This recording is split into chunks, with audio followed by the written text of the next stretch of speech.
हाय, तर आज मी घातली साडी आणि मी खूप छान दिसत होते. मेकअप नाही केला, पण मेकअप करायचा होता. तेवढ्यात पाऊस पडला. आमच्या इकडे पाऊस पडत होता.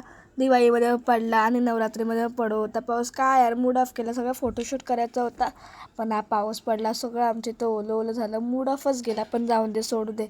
मी साडी घातली तर घरातच फोटोशूट करेन. आणि मी खूप छान दिसत होते. आणि मी मेकअप पण केला, हलकासाच मेकअप केला, कारण की मला भाऊबीजला पण साडी घालायची म्हणून मी हलकासाच मेकअप केला. मी खूप छान दिसत होते. खूप भारी वाटत होती मी. नंतर मग मी माझी स्वतःची नंतर मी स्वतःच काढली. नंतर मम्मी होती दियाबत्ती आणि मम्मीने महालक्ष्मी फोटोचं पण केलं.